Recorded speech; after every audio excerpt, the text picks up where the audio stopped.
This past season, everything's heading in the right direction. The Packers have won! Beautiful! And all of a sudden, at the end, you weren't. This game has come to an end. The Eagles 22 and the Packers 10. What do you think happened? Yeah, I think obviously every season has, successes and disappointments. Touchdown! We were dominant at times. We were a very explosive football team at times, and there was times we played great complementary football. I think at the end we probably weren't playing as complementary football or situational football as well as we had maybe earlier in the season. Always disappointing when you don't win that final game, but really proud of the guys and their efforts. I think we've got a really good, solid core of players that are coming back, and look forward to seeing what they can do in 2025. How did you feel about Jordan Love's season, and probably more importantly, what are your expectations from him for the future? Yeah, certainly high expectations. He's continued to grow on a steady path since he's gotten here. He's all the things you want out of a worker and the guy who's leading your football team. He has. I think he had really good moments this year. Under a blitz right away. Eludes a defender, lofts the left side. He's got Christian Watson. Really proud of the way he worked through the injuries early in the year to get back to a place where he can play such high-level football for us. So all of us are very excited about him leading our football team. I think he grew as well, not only on the field, but off the field as a leader. I think he'll continue to do so. But I think we're in really good shape there. You took Edgerrin Cooper in the second round last spring. Did you envision him being this butt-kicking, difference-making player that he is? Takes the snap, everybody out for a pass, below the middle, intercepted! Intercepted!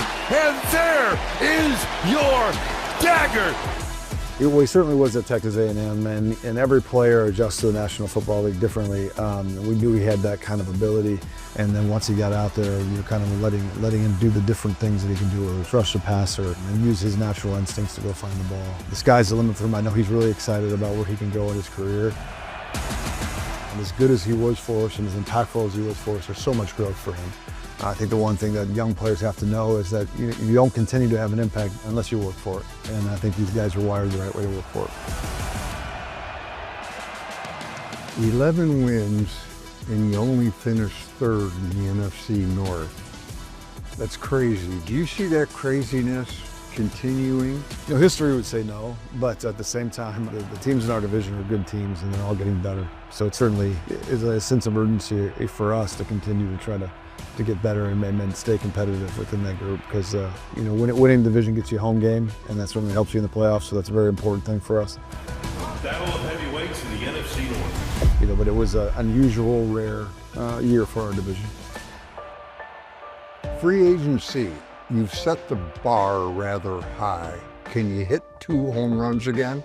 We'll kind of see what this year brings. Not every year is there an Xavier McKinney or Josh Jacobs available. I wish there were, but certainly if there are players like those 2 guys that are out there, we're going to certainly pursue them aggressively, because there's just not that many in the National Football League that can compete at a high level like those guys can.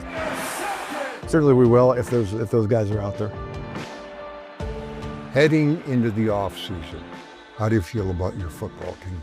Really good. I think, again, the finality of the season, in 1 minute you're chasing a championship, and this thing is kind of over and you're saying goodbye to the players for a certain period of time. But the core group of players we got coming back, I feel very, very good about. Certainly our quarterback, I feel very good about. And obviously Matt LaFleur has been a proven head coach in this league. So I think we have a lot of things going for us. We got a lot of work to do, to get to where we want to go. But I feel very good about that group, the way they work, putting their selfish things aside to go chase something. I'm excited about it.